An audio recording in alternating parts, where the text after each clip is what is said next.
a lot of things, like when she realized that, okay, like she's the other person in the relationship, that, I always put my wife first over her, and that's what kind of made her take a step back a few times, and then like I had to kind of like calm her down. Why?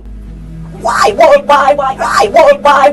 don't even understand how you could like bring yourself to do that to somebody who's like that big. She planned to steal this man and get rid of his family. She strategically showed Chris the time of his life while his family was away in North Carolina. What a great life he could have without them. After she was confident that she had gotten Chris to fall deeply in love with her, she convinced him to go and rejoin his family and fix it. Fix it didn't mean what Nichol claimed it meant. It meant fix it as in convince Shanann to agree to a divorce. Chris acted like things were going according to plan to keep from facing Nichole's wrath, but she became suspicious of his lies when they had their last dinner date at the Lazy Dog, because Nichol kept talking about them going to look at apartments that coming up Wednesday, and he seemed less interested. He wasn't as gung-ho, is what Nichol stated. I suspect that when she realized that something didn't seem right, she blew up. She went off on him and said, "It's either me or her. You're either going to make this happen so that we can be together, or that's it. We're over. And don't think you can just walk away from this. I'll tell everyone exactly what you've been doing." Hence why she Googled Ronnie Watts that night, and she also Googled Chris and Shanann's address at 2825 Saratoga Trail. We can only speculate about the threats that she made, but something created a sense of urgency in Chris Watts. Something made him believe he had to do something, and he had to do it fast. Something was urgent, just like I had to say something. Did her madness end that night at the Lazy Dog, or did it continue throughout the night and into the next morning? Because her phone pinged in Frederick at 6:16 a.m.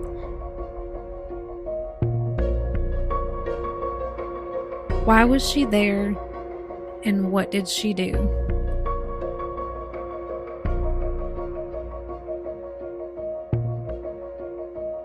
Oh, why? You guys can have all that. I just was like, oh my god, I have so many texts on here between me and all my friends. I'm like, do they really want all this stuff? Well, is there anything in those texts that you'd be concerned with? Not really. So, well, not really, or yes or no? No, I mean, like, There are plenty of reasons to believe that Kessinger was growing impatient with Chris Watts. She was ramping things up by her constant questions. I did ask about it, and I think the only reason that he even provided me with that information is because I asked.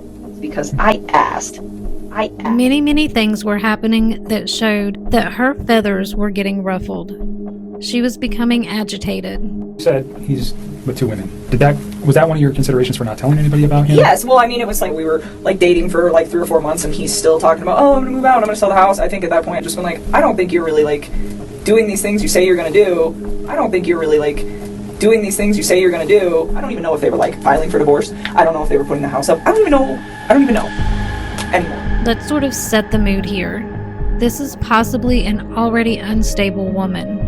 Chris said she was bipolar and that he saw her take a medicine that she had to take every day. There were also some videos of her recording herself talking about being bipolar. Like, no, she had her moments where I had to talk her like off a ledge kind of deal. What's that mean? It's like, I guess after the fact, there was like videos of her that she was like recording herself because she was like bipolar or something. I never knew that. But it's like, and she would get worked up about nothing. She would just like... Some people with bipolar disorder experience mood swings, loss of touch of reality, anger, anxiety, aggression, delusions, and paranoia. They might have a rapid and frenzied speech. You like to talk, I can tell a little bit. Yeah, a little bit. 400 when she was young. She'd crank out about 400 words a minute, gusts up to 600. You're a talker, so I'm letting you talk. They also might experience an excess desire for sex. She wanted what she wanted. She wanted to do it pretty much all the time. I was like, okay, that's fine with me. Even though we don't know for sure that she's bipolar, it's definitely a possibility. I know Chris Watts lies a lot, but why would he lie about that? So we're talking about a person who potentially has a condition that affects her ability to think, feel, and behave clearly. and may have erratic tendencies. Pretend that you're Nichol Kessinger for a minute.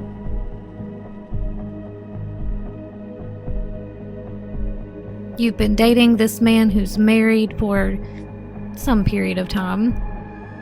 You've fallen for him. He's your dream I think one man. thing that actually kind of drew me to him was the fact that he was like very open with communicating with me if there were any like differences on how we saw things or just like open-minded about things. It was actually, I personally thought it was kind of unique because usually most of the men that I've ever met are typically very closed off, and I didn't get that from him at all. But it was always like kind, very kind. Really relaxed like all the time. He was never really like worked up about anything. Just, well, I mean, like we were both really into fitness. I think that's important. It's a lifestyle.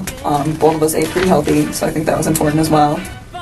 And I guess he was always willing to like learn new stuff, but he seemed like really interested in what I had to share with him. So even if it wasn't something that we originally had in common together, it was just like, hey, I respect what you have to say, and vice versa. So you guys just yin and yang. You got along pretty well. Very well. And suddenly you realize it's time for him to go back home to his wife. What does that feel like? You might be sad, lonely. Like sometimes if I was like still talking to him, I get kind of bummed out, and I tell him just like, oh, it's frustrating sometimes, like having to like wait. You might be angry, This is horrible, or jealous, insecure, I just said, why? wondering, is he going to pick me? Is he going to do what we've talked about? What I've told him he needs to do? Yeah, he flew out there, and I thought I had like convinced him to like try to make peace with her. Is it really plausible that she wanted him to go and fix his marriage? Ask any woman if that's something they would ever say to a man they're dating. And then he told me that he went to North Carolina. He went to North Carolina. She's clearly not happy about this. And he flew out to join his family there. Yep. And he was like, I'm gonna talk to her when I'm in North Carolina and see if I can get her to do this, to like try to like rekindle the flame. Okay, so try to salvage his relationship as you've been asking him. Yes. And I was like, if you guys work on this, like, I'm out. Because what's the point? Like, I'm not trying to be with somebody that's in another relationship. I just wonder if she ever watches any of this back and thinks, I sounded so ridiculous. What a stupid thing for me to say. There's just no way that she was rooting for Chris and Shanann to work things out. The opposite is probably true. She filled Chris's head with so much doubt and wanted to create as much tension between them as possible. Nichol began encouraging Chris to go against Shanann and go and spend time with his mom and dad after finding out that there was tension there. And I think his wife was very upset about that. I just know that there was like some tension there. She tries to hide it, but she knew exactly what she was doing. They were visiting her family for the most part until he got there. And then they still were mostly visiting her family. Okay, let's go back to North Carolina. Okay. He went to North Carolina and he was trying to rehab his marriage with his wife. Kessinger avoided saying Shanann and Bella and CeCe's names. The detective actually had to force her to say them. He said. Do you know her name at this point? Yeah. Okay. Are you okay saying her name? It's Shanann. All right. And do you know the children's name? Yes, it's Bella and Celeste. Okay. CeCe. She went by, they called her CeCe. And when he got to North Carolina, he told me that he was supposed to spend like half the time with them, half the time with her family, and that was supposed to be what it was. And while he was in town, before he went out to North Carolina, I guess his mother had accidentally like given a product, I think it was like ice cream, to a different kid. And I was like, what do you think happened? And he's like, I'm not really sure, but I think something was said between my wife and them during that incident. And I think his wife was very upset about that. And he was like, because every time that I try to, I talk about possibly going over there to see if they're home, she gets upset about it. And I was like, okay. And I just know that there was like some tension there. She already knew that Chris's mom didn't like Shanann. He told me that his mom and his wife did not get along at all. He said that his mom didn't even show up to his wedding because she's like really did not care for Shanann. So what does Kessinger do? She eggs on the situation by telling Chris how important family is and how it needs to function properly. Why are your folks like ignoring you? And I was like really concerned about this because it's important. Family is an important thing. You know, it just needs to function properly. And I imagine that a lot of the phone calls that Chris was receiving from Nikki while he was in North Carolina was probably her nagging him. What happened? Did you talk to him? Well, what'd she say? Did you talk to him? And I was like really concerned about this. Well, what'd she say? What happened? Like I wanted him to see his people. He told me like every single day he would talk to me when she gets upset about it. And I think his wife was very upset about that. And I was like, okay. And I was like, you know what? Screw your wife.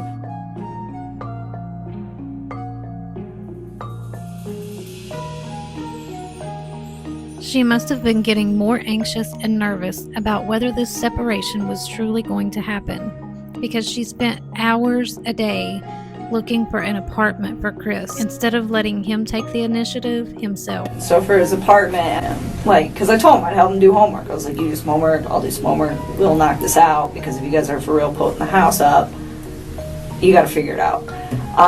And so I took the time, and you will see that in the text too, where I I found this apartment. It was perfect. It was so cute. I was like, it's in your price range. It's like 6 miles from the gym. It's 23 miles from work. I'm like, you know, it's super close to Frederick. It's going to be by your kid's school. Like, this is the spot, you know, and like, this is the spot, you know, and he seemed like he was pretty proactive about, you know, like, trying to get it the spot and like trying to get everything set up.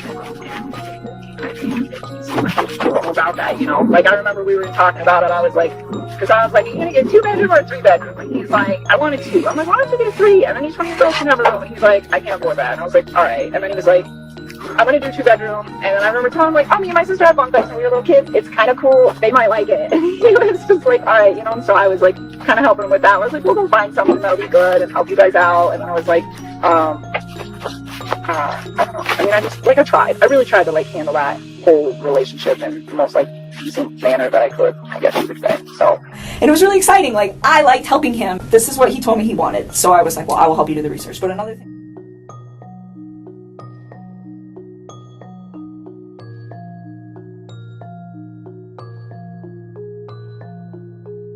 So I told him, I was like, they're gonna love it. I was like, they might be like stuck in one room together. I was like, but they'll become like best buddies. You have your last date together. You have no idea when you will ever find the time to go on another adventure together, unless he ends things with his wife and comes running back to you. But it's all out of your control. Can you really trust him to do what he says he'll do? This likely felt tremendously overwhelming. This lack of control may trigger some irrational, rampant behavior. For someone like Chris Watts, who's normally very calm and composed, it might be hard for him to reason with someone with this type of behavior. Not to take any accountability away from him, he's a monster, he gets no sympathy from me. But he may not have had the ability to guide her to a saner way of thinking. I felt totally strange. I was like, I didn't know who I was. I didn't know who I had become. I felt like I'd become people I see on TV. And that did not feel right with me. He likely didn't know how to de-escalate the situation. So he could have had a flight or fight response, which is a defense mechanism that primes your body for action so that you're better prepared to perform under pressure. Was this the only way for Chris to cope effectively with the threat and stress of the situation? Was this his response to a very dangerous situation? This physiological reaction only occurs in response to a perceived harmful event or an attack. Was Nichol presenting an immediate threat, imminent danger that caused Chris to frantically find the quickest method of resolution? I remember you kept telling me that. You kept saying, I didn't know what I was doing, Tammy. I didn't know. I don't know what I was doing. Yeah. I think you were just like in automatic mode, or it seemed like. I still wasn't in that right state of mind. I don't think like I was in control of what I could think or what I could do at that point in time. Chris expresses deep regret in going on that last date with Nikki. He believes that had he not chosen to see Nikki that night, things could have went differently. It felt like, like looking back at everything, like just like reading the scripture more and more now, I can see like, God gave me opportunities to get out. Like even my friend Jeremy Lindstrom, he even invited me. He could it was his daughter that came watch the kids on that Saturday night. And he was like, "Hey, you said we're going to a Rocky game. You want to go to a Bronco game and watch the Arizona Cardinals?" Like, in my mind, it was like, just say, "Hey, I can't find a babysitter." Nicky. Yeah, and maybe that would have been like, like a light switch in my head goes off, light switch in her head goes off, maybe just like goes a different direction. A light switch in her head goes off. So obviously she said something to him that night that he believes played a huge role in what he did. Like a light switch in my head goes off, light switch in her head goes off, maybe just like goes a different direction. That was kind of like my last opportunity to kind of get out of this game. So I wish I would have said, "Yeah, let's go." Yeah. And I think that would have just put me on a different trajectory. Some believe Nichol Kessinger decided to take action herself. There are quite a few people who would tell us, and who do tell us, you need to look into Nicky more, Nicky Kessinger. All the way from the extreme end of things being, Nicky's the one who ordered the hit. She was there, hiding in the basement. She was there.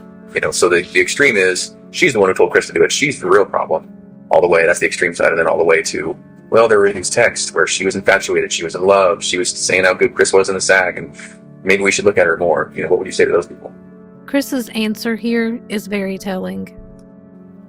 She had her moments where I had to talk her off a ledge kind of deal.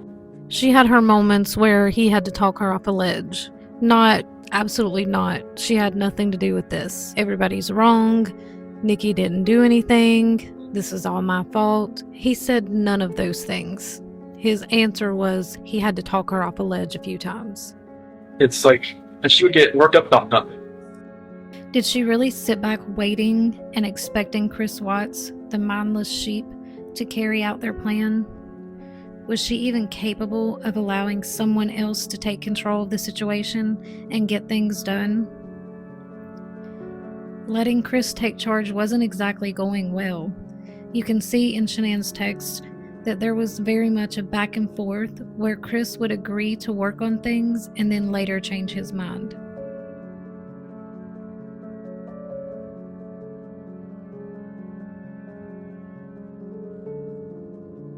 I'm not sure if that was in the beginning or the end of part of the conversation or whatnot. That conversation was so many different ways. They'd gone from staying together to not staying together to just all of the above. Okay.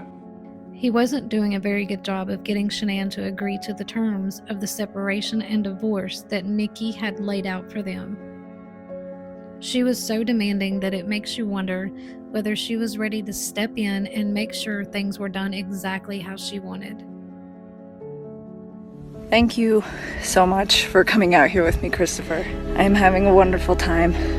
You mean a lot to me, and I'm glad that you're having a blast. I am so out of breath.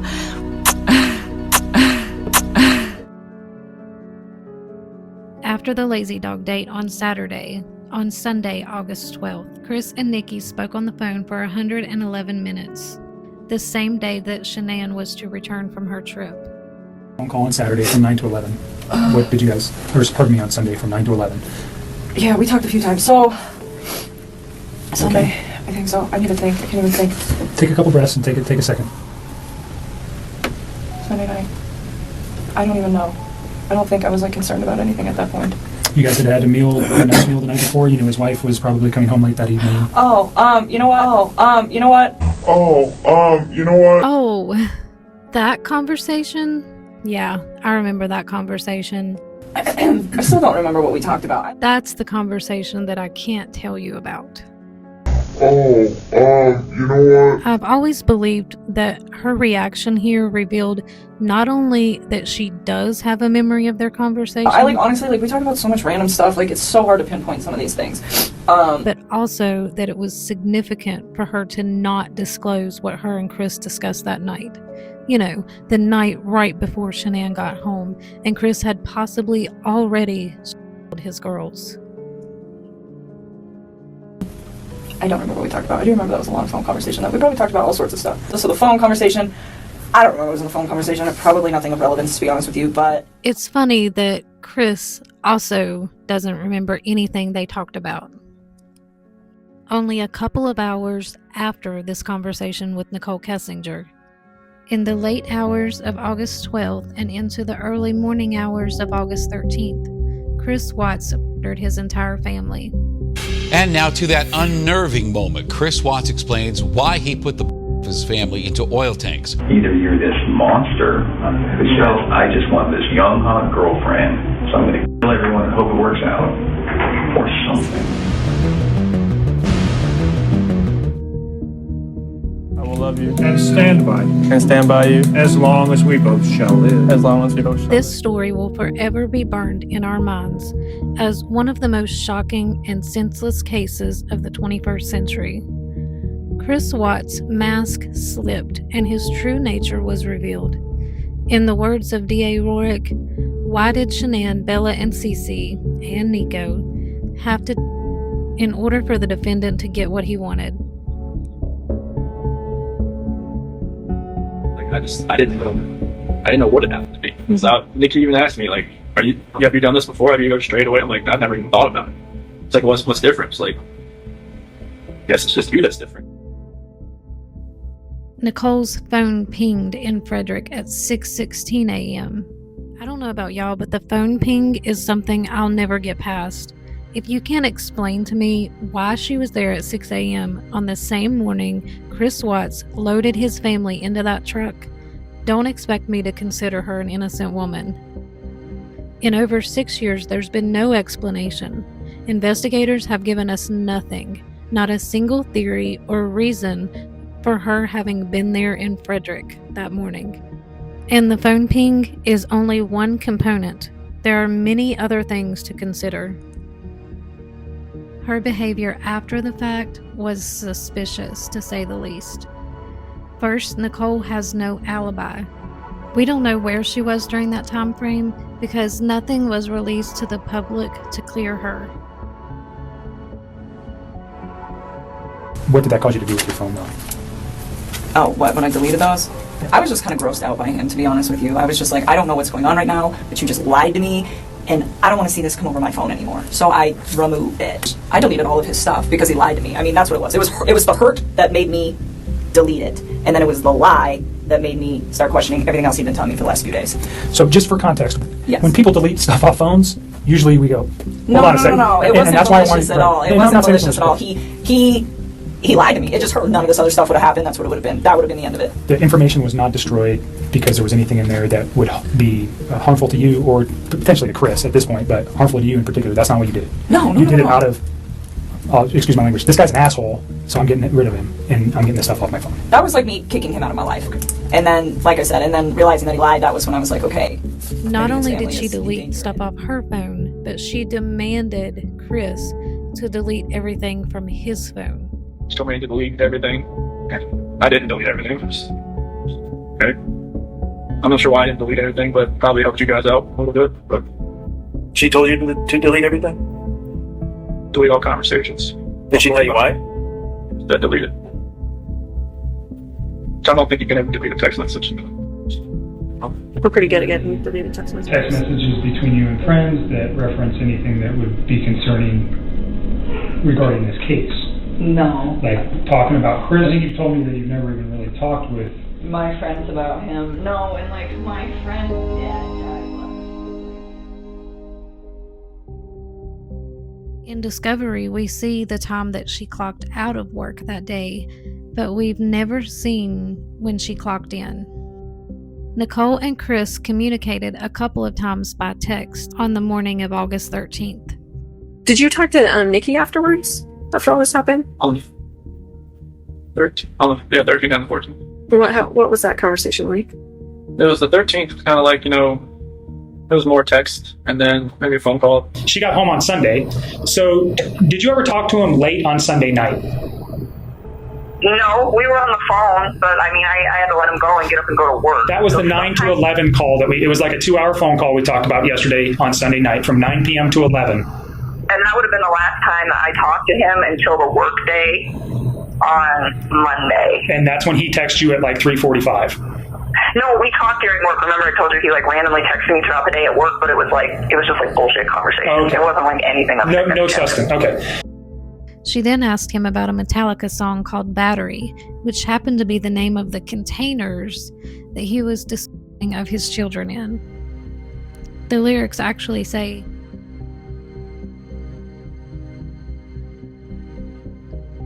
after Chris later called her to tell her his family was missing, she continued to talk to him on the phone.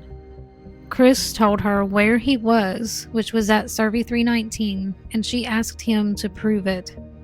Why was this even a surprise to her when she said he told her ahead of time that he wouldn't be in the office because he was going straight out into the field? She told investigators it was common for them to do that, even though others said it wasn't. I'll never understand her asking him to prove he was at CeCe 319. Did she want him to prove he was doing what he was supposed to be doing? And what was he supposed to be doing? She secretly listened to conversations with detectives. She told Chris to put his phone in his pocket and call the detective back on his work phone so that she could be on his other phone listening in. She wanted to know what the investigators knew and hear what questions they had for Chris. Nichol Kessinger was so scared and paranoid during this time, she believed law enforcement had Chris's phone and were secretly trying to pose as Chris while speaking to her. In the 14th, she kind of like, I think she kind of thought something may have happened because they had to come back. Why do you say that she might have thought that? Her, you know, she kept asking me like some weird questions. Like she kept asking like questions that only I would know, but she was testing to see if like it was actually me on the phone. Why would it matter? If you haven't done anything wrong, why would you be worried about who you were talking to? Why did it matter if police had his phone? Like, what do you mean? Like she would ask like, you know, like what's my dog's name, or like what do I like, what yoga studio do I go to, or something like that. So just like, like I'll just answer like and then like another thing about, I'm not sure if this is you. And just like, okay. Is this through text or is this through calls? Yeah. Oh, okay. So she wasn't hearing your voice. Okay. Yeah. Possible she thought you'd been arrested and we were on the phone. More, either Shanann had my phone or somebody else had my phone, or like maybe, you know, maybe she thought it was the. If she's asking you your name, your dog, and what yoga studio, and yeah. like, when. Well, maybe she thought, you know, maybe I was with Shanann. That she was just trying to find out who she was. Mm-hmm. But yeah, like some of the conversation, like on the 14th, got a little weird. I think that's when she met with CeCe or something, or FBI. I'm not sure who she met with first. So she talked to you after she met with? No. Oh, so it's like she had told me like, this is the last time you'll probably hear from me. I'm going to stay at my friend Jim's place. All this is all going on. She said not to contact her until this is done.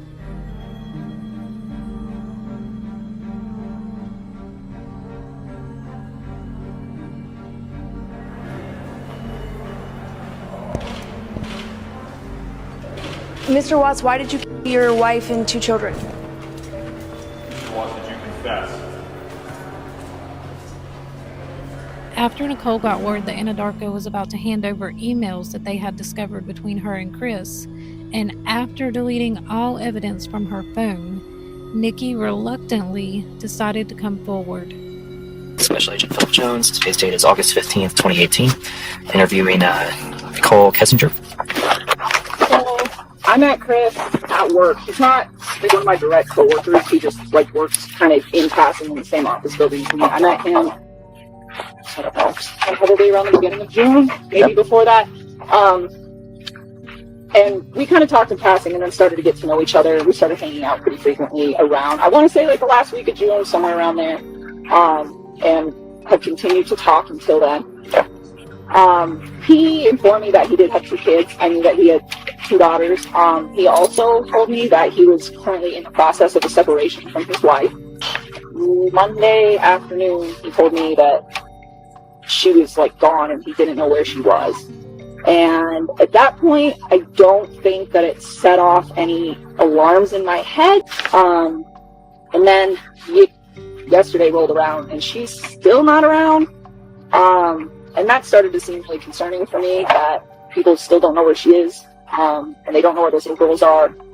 And at that point, I was like, you know what? I hope something did not happen to her and did not happen to her children. And that was when I decided that it's probably a good idea to just come talk to you guys and just let you know that I've been spending time with Chris, and that's as far as this got. And that's as far as this got.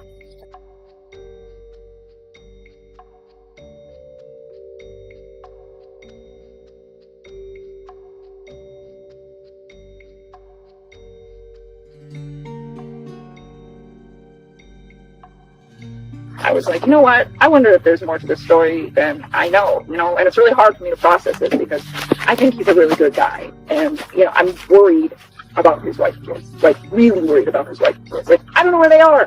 You don't know where they are. Nobody knows where they're at. And it's just freaking me out because those little girls are like, they're so little. And she's pregnant, and it's like, where's their mom? Where are these babies? And it makes me sad. And it's just this whole combination of like, she's still not back. And then him lying to me, and I'm just like, I just felt like I needed to talk to you guys and tell you guys, like, I'm concerned, I'll help you any way that you guys need help. This is when Nichol Kessinger came in for her interview. Not her interrogation. She was not interrogated.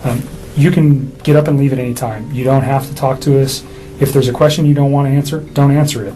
If you don't want to talk anymore, just tell me I want to leave. You're not being interrogated as a criminal suspect. We're here to understand your relationship with Chris and what you know about Chris and his family. Everything was on her terms.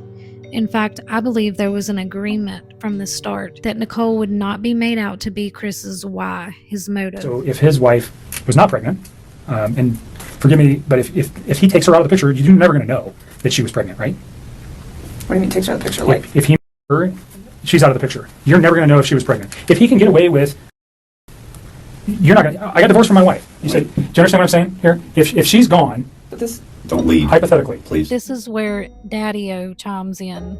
He doesn't like this line of questioning. Watch how quick Nichol turns to her dad. You're not going to, I got divorced from my wife. Do you understand what I'm saying here? If she's gone, but this, don't leave. Hypothetically, please. Yeah. Don't hypothetically, if she, okay. You understand where I'm going. If you didn't know, you're leading into questions that are nothing with your. If you didn't know, you're leading into questions that are nothing with your. I love to try to finish people's sentences. What does he mean? You're leading into questions that are nothing with your. You're leading into questions that are nothing with your. What? Your line of questioning that you agreed to? Whatever deal you guys have worked out? Wait, Nick. That she was there. Did you hear what I said?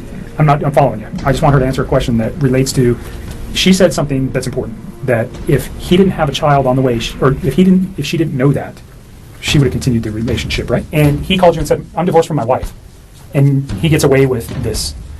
Do you understand what I'm thinking from his aspect? I still wouldn't do it. I still wouldn't do it because I'd be like, where did she go? Okay. When Chris Watts finally broke down and admitted to the affair, he specifically asked them to keep Nichol out of it. Who's her? So I don't want to get her involved in this. I don't want to ruin her life. Like it's something like this. I don't want her involved in this. Okay. I knew that you would say you didn't want to get her involved. Because you like to take care of her. She's a wonderful person. Like, I mean, she knew I was married, yes. I know you want to take care of her because it's because you're the type of guy that takes care of women. And you want to take care of her.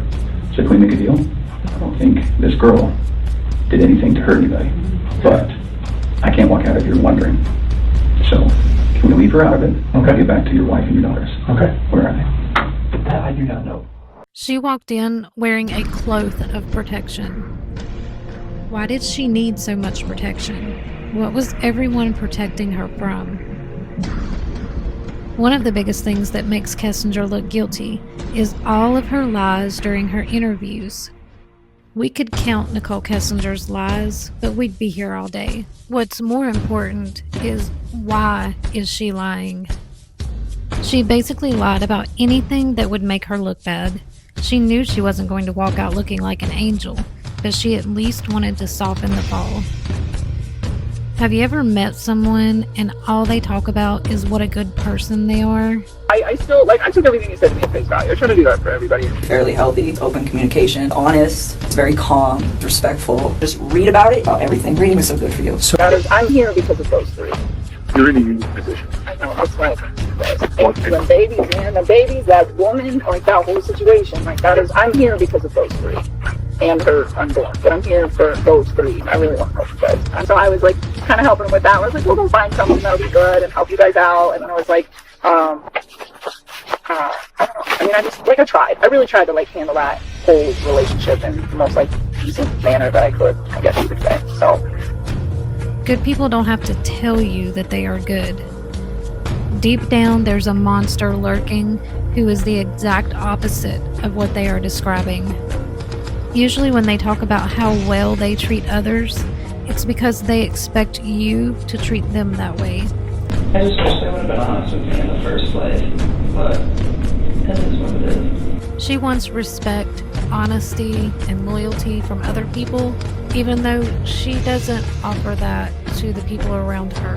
They don't play by their own rules. They expect to be treated like a princess while they walk around crapping on other people. Nichol Kessinger was one of those people, allegedly, in my opinion. This is what led me to believe the exact opposite of what she said. I think it's a beautiful thing, and I really try to like take it smart with all that. I'm like, I don't even want to see you every day. I'm like, I think we should spend like a few days of that together. I'm like, I really try to take everything with this whole situation very slowly. It was always like, you know, you build your life, I'm gonna build my life, we will intertwine them, but I am not ready to like do this. And he respected that. It's like, Chris, like, you need space. Like, you're just getting out of a divorce. Like, personally, I think jumping into a new relationship is a little quick. And I'm like, so why don't we take our time? And I'm like, you have your kids, be with your children. So I was just like, you know, like, embrace that. I think it's a beautiful thing. I don't believe for a second that she thought Chris having a family and being a dad was a beautiful thing. And like little stuff like that, but it wasn't very frequent. It wasn't, hey, we should get married, and hey, we should have babies, and hey, I want to live with you, and hey, I need to meet your children now, and let's cut the mom out. It was never like that. Funny you should say that, because that's exactly what the plans were. That's what you were working towards. You said you wanted to teach the girls how to plant flowers, and you wanted to cut Shanann out of Chris's life. You wanted him out of that house. Let's just rewind that back. Again, the opposite is probably true. And like little stuff like that, but it was very frequent. It was, hey, we should get married. It was, hey, we should have babies. It was, hey, I want to live with you. It was, hey, I need to meet your children now. And it was, let's cut the mom out. It was like that. And there was conversation about, you know, we can't do this with her around. We can't do this with the kids around. He said that. You said that. Yep.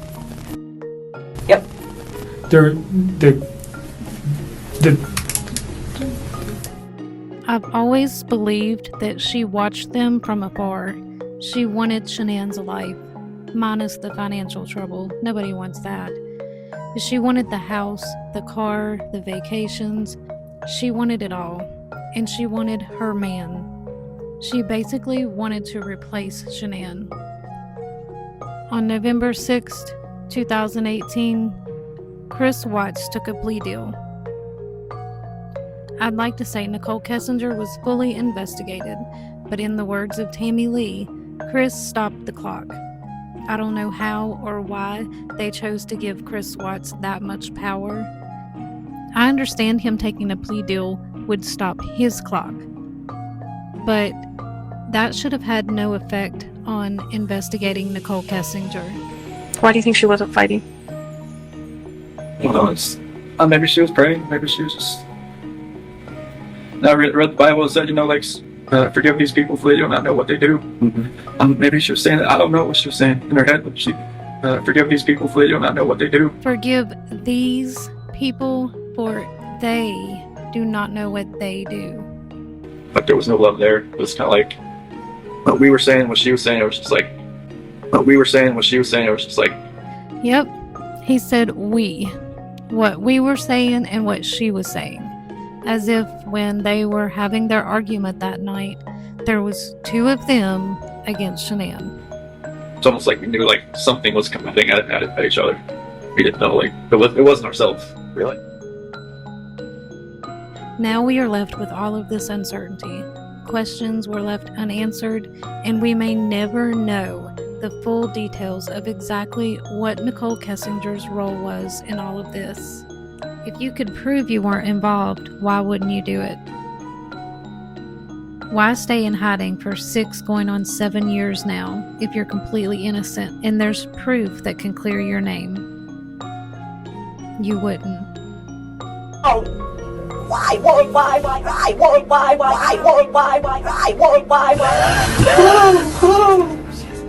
Thank you so much for coming out here with me, Christopher. I am having a wonderful time. You mean a lot to me, and I'm glad that you're having a blast. I am so out of breath. And I'm like, Chris, like, you need to not worry about me right now. Like, what you need to worry about is your family. I'm like, all four of them. And I kept saying that, like, all four of them. And it was very calm. It was respectful. We got along really well. He gave me my space when I needed it. I gave him his.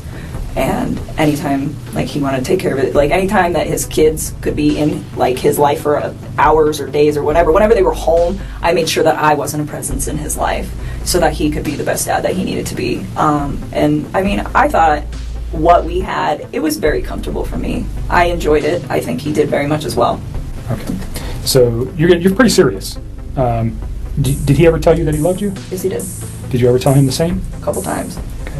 I think it was something where it was like I said it a few times and I meant it, but he definitely felt the urge to say it to me a lot more than I did to him because it was just all very new to me, and I was like, take your time with this. Like, you don't need to like rush that, you know? Like, I remember when he was in North Carolina and he was like trying to patch things up with his wife and he told me he loved me, and I was like, don't say that to me. Like, please go try to fit. And I mean, and that might even be in the text too, where it's like, don't say those words to me and then go try to make peace with your wife and lay in bed with another woman. Like, just don't do that. And I was just like, it's almost disrespectful where it's like, please don't. I'm like, you know, if we get to that point where it is you and me, like, yes, you can say that, but not then. Like, that's... So you thought he was very genuine when he said that? Yeah, I did. I mean, and he wrote it. It's in all those cards I gave you. I just didn't say it as frequently as he said it. Like, sometimes he would say it, and I was just like, for me, it was still, like, very, very new, so I kind of, like, took my time and only said it when I was just like, this is a really important moment. So you got, I mean, in the short period of time that you guys were together, he became very attached to you. Yes. Very, very he's attached. sending cards, flowers. He's telling you he loves you, he sends you flowers. Does he buy you any other gifts? Nope. I wouldn't have wanted them anyways. Flowers is enough. You can't. I don't need expensive stuff. Okay. But he becomes very attached. Yes. You guys are talking multiple times a day, at least. All the time. You're seeing each other on a regular basis. Yep. So it's a very... and his wife is not around, nor are his children, so there's a lot of time for you guys to build your relationship in this first four weeks or so. Is that fair? Yeah, and even when she was back, I mean, it was still like we were still spending time together. He was still spending time with his children, and I have my own life. Like, I mean, what's missing in our relationship? It's only one-way emotions and feelings, Shanann wrote. The last message she sent was on the night before she was at their home in Colorado. Finally on plane and about to take off, she texted Watts, "Thank God, prayers for safe flight. Love you." New video also reveals Watts with his mistress, Nichol Kessinger. Thank you so much for coming out here with me, Christopher.